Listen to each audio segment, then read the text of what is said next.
네, 김종호 바이블 스터디 오늘은 33강 드디어 구약성서 해석학 또는 비평학이라는 것에 대해서 한번 살펴보는 그런 시간을 갖도록 하겠습니다. 우리가 영화를 봐도 재밌다 하고 이렇게 볼 수도 있지만은 나중에 우리가 아무 생각 없이 봤던 그 영화에 대해서 평론가들이 써놓은 글을 보면은 놀라움을 금치 않았었던 일들이 굉장히 많이 있어요. 어떤 문학 작품들도 마찬가지죠. 그런 것처럼 이 성서도 이게 해석이 돼야 돼요. 우리가 읽는 것만 가지고는 성서를 절대로 해석을 할 수가 없습니다. 어려워요. 모든 작품들, 어떤 영화, 어떤 음악, 어떤 그림 같은 것들도 이렇게 해석을 해줘야 우리가 이 저자나 화가의 그런 의도를 알 수 있듯이 이 성서도 마찬가지입니다. 문제는 잘 해석을 했느냐? 그게 문제죠. 우리가 해석을 잘 해야 된다는 얘기입니다. 그럼 뭐가 잘하는 것이냐? 이걸 놓고 짧게는 지난 2000년 동안 우리에게 주어진 성서를 해석하려고 하는 그 수천 명의 사람들의 아주 지난한 그런 투쟁의 역사가 있어 왔습니다. 그래서 그것에 대해서 잠깐 우리가 좀 살펴보는 시간을 가지려고 해요. 첫 번째, 이제 해석학 했을 때 이 해석학은 간단히 말하면 이해의 기술이다. 이렇게 볼 수가 있습니다. 우리가 이해를 잘 하는 거. 그래서 성서 본문을 우리가 이해하기 위해서는 해석을 해야만 한다는 거. 그리고 이 성서는 시간상, 공간상 우리들과 다른 배경을 가지고 있어요. 많게는 3,500년 전부터 2,000년 전에 걸쳐서 쓰여진 책이고 고대 언어로 되어 있고 지구 반대편에 우리와 전혀 다른 세계에 살고 있었던 문화를 가지고 있었던 사람들이 쓴 글이기 때문에 이것을 현재 우리가 이해할 수 있게 해석할 필요성은 당연히 있습니다. 근데 이 해석하고 같은 말이 이 크리티시즘, 크리티컬, 비평이라는 뜻이에요. 근데 해석은 그래도 좀 괜찮은데 비평이라고 얘기하면은 거부 반응이 일어나게 됩니다. 성서는 하나님의 계시가 담긴 책인데 감히 인간이 이 성서를 비평할 수 있는가라는 얘기죠. 근데 이 비평이란 말도 우리말 사전에 찾아보니까 옳고 그름 따위를 가리어 논란함, 이야기함, 토론함 있지만 남을 이러쿵 저러쿵 좋지 않게 말함 이런 뜻도 가지고 있어요. 그래서 이제 부정적인 언어로 가지고 있죠. 너는 비평적이냐? 왜 항상 사물을 비평적으로 보고 해석하느냐? 이런 얘기가 다 그렇습니다. 그런데 이 크리시스라고 헬라어에서 왔는데 어원이 이거는 가르다, 나누다, 구별하다 이런 의미를 가지고 있지. 이제 이게 참과 거짓 같은 것들을 구별하다 이런 거예요. 이제 알곡과 가라지를 구별하고 나누다 이렇게 잘 해석하는 부분들 이런 부분을 가지고 있지 좋지 않게 말함 이렇게 남을 헐뜯거나 남이 가지고 있는 값어치를 떨어뜨리거나 하는 것이 아니라 가려내서 진리를 찾으려는 시도가 비평이다. 이렇게 우리가 먼저 이해를 하고 넘어가야 됩니다. 왜냐하면 앞으로 우리가 이 단어를 계속 쓸 거거든요. 본문 비평, 편집 비평, 양식 비평 같은 걸 할 때 이게 헐뜯는 내용이 아니다라는 것을 우리가 알았으면 좋겠어요. 그래서 fault finding이 아니다. 잘못된 것을 끄집어내려고 하는 거, 잘못된 것을 찾으려는 작업이 비평이 아니라는 거. 예술작품이나 문학작품들에 대해서 우리가 지적으로 합당하게 판단하려는 노력이고, 그래서 이 자료들의 기원 또는 그 본문 또는 구성 또는 성격, 역사 같은 것들을 과학적으로 연결하려는 시도가 해석학이다 이렇게 봐야 됩니다. 그래서 이런 비평이나 해석학을 거쳐서 근거 있는 그런 감시를 받게 된 후에 우리가 그것을 권위 있는 것으로 받아들이게 된다는 거예요. 그래서 이 크리티시즘, 비평학이라는 것은 인터프리테이션 해가지고 우리가 뭐 이해라고도 볼 수가 있죠. 그런데 헤르메뉴틱스, 이게 해석학이에요. 그리고 그 다음에 나오는 게 그 주석, 우리가 주해 같은 건데, 우리가 주석이나 주해는 과거의 멘트, 과거에 이것이 어떤 의미를 가지고 있었느냐라는 것을 이야기하지만, 과거에 어떤 의미였느냐. 하지만 이 해석학은 현정이죠. 무엇을 의미하느냐. 이것까지 나가는 것이 우리가 해석학이다라고 봐야 됩니다. 이것이 다 들어가야 돼요. 그래서 오늘은 이제 몇 가지 재미있는 부분들을 한번 소개를 시켜드리려고 합니다. 우리 사무엘상 13장 1절에 보면은 우리 성경에 사울이 40세 왕이 됐다 이렇게 나와요. 40세. 근데 제가 가지고 있는 성경에는 40세라는 단어가 아주 작게 인쇄가 되어 있습니다. 그거는 번역할 때 이게 좀 자신이 이 글자를 넣기에 자신이 없어서 작게 쓴 것들이에요. 옛날 개역 성경에 보면. 그래서 요 사무엘상 13장 1절에 사울이 40세 왕이 됐다는 부분을 찾아봤어요. 그랬더니 이제 권위 있는 히브리어 사본이 마소라 사본입니다. 이 마소라 텍스트에 보면은 사울이 통치하기 시작할 때 1살이었다 이렇게 쓰여져 있어요. 그리고 2년간 이스라엘을 다스렸다. 원래 우리 성경에는 40년간 다스렸다라고 이렇게 나오거든요. 그리고 다른 마소라 텍스트가 아닌 다른 히브리어 사본에는 골치가 아프니까 그냥 나이를 빼버렸어요. 사울이 왕이 됨 이렇게 쓰여져 있는 사본도 있고, 또 헬라어 번역판에는 빠져 있는 것도 있고 30세라고 기록된 것도 있어요. 그리고 페슈타지어 시리아 역에서는 21살, 21세라고 기록이 되어 있습니다. 그리고 유대인들의 책에 보면 사울이 전쟁에 나갔다가 2년간 통치했다 이렇게 나와요. 자, 이것은 무엇을 이야기하냐면 우리가 성서는 많은 사본들이 있다고 얘기를 제가 드렸어요. 제 강의를 앞에를 보시면은 고대 역본들, 또 아람역, 페시타역, 탈굼역 이런 걸 통해서 여러분 아실 수 있습니다. 자, 많은 사본들이 있고요. 또 그 사본을 번역한 또 번역본들도 굉장히 많은데, 이게 번역하는 과정에서 이런 숫자들이 우리가 이제 수신학에서 이 숫자는 변하지 말아야 되는데 이렇게 다르게 표시되어 있는 것도 있고 아예 빠져 있는 것도 우리가 발견할 수 있다는 얘기예요. 그래서 우리가 해석을 해야 된다는 얘기입니다. 다른 모든 번역본과 이 사본들 이런 것들을 비교해서 어느 것이 원본에 가까운가라는 것을 우리가 찾아야 되겠죠. 그렇죠? 그래서 우리가 가지고 있는 이 사본들은 완벽한 사본이 아니다라는 얘기입니다.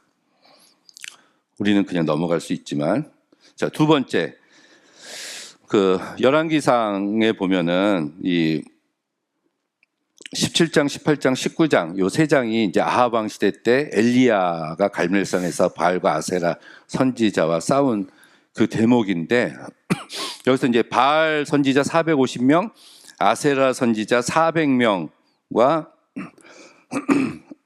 엘리야가 한 명이 싸웠다. 850대 1이다. 이렇게 알고 있잖아요.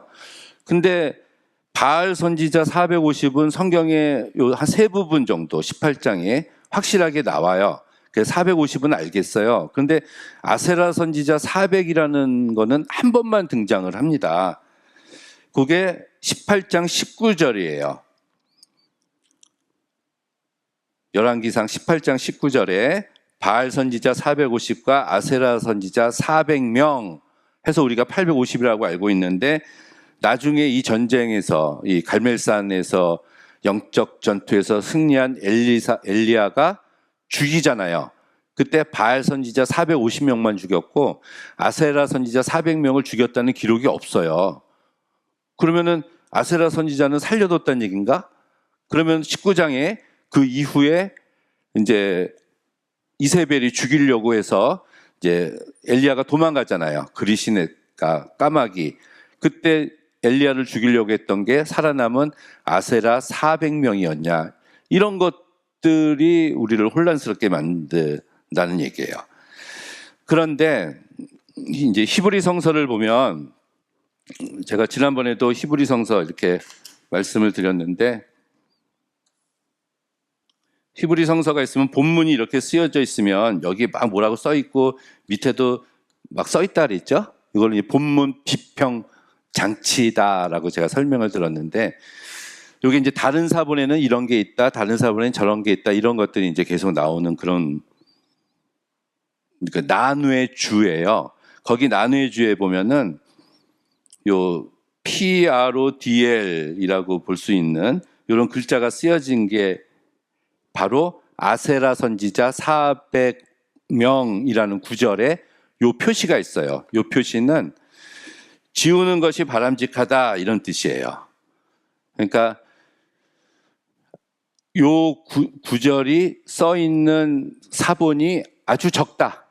권위 있지 않은 사본에 이 글자가 써 있다. 그래서 요 글자는 지우는 것이 낫다라고 나뇌주에 적어놨다는 얘기입니다.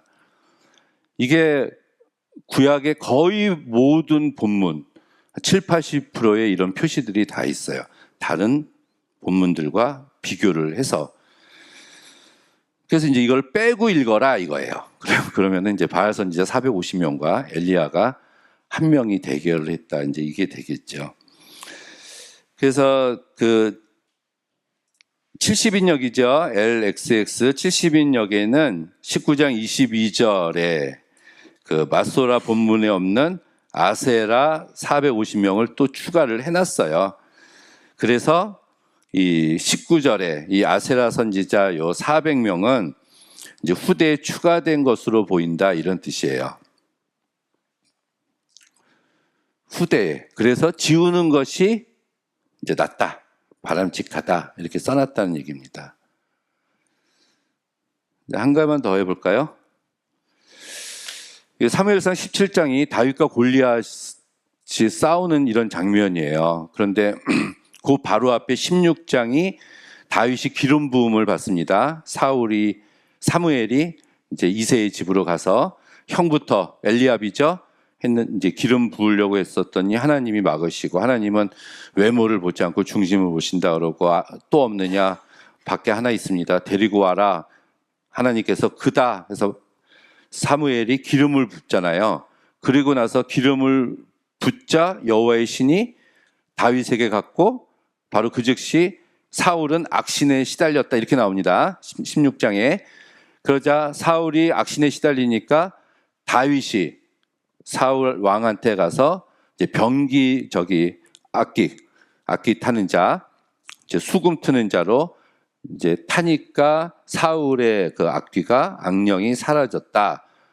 이런 구절이 나오고, 그 다음 17장이 다윗과 골리앗의 싸움이에요. 이렇다면 다윗과 사울은 만난 적이 있다는 얘기입니다. 그런데 다윗과 골리앗의 싸움에서 이제 중간에 이제 17장 12절에서 31절, 요거는 이제 다윗이 전쟁터로 가는 장면이고요. 41절, 48절의 후반절, 요 마지막 55절에서 58절이 문제인데, 55절에서 58절에 보면은 다윗이 골리앗을 죽이고 왔을 때 이 사울이 다윗을 알아보지를 못해요. 제가 누구냐 그래요.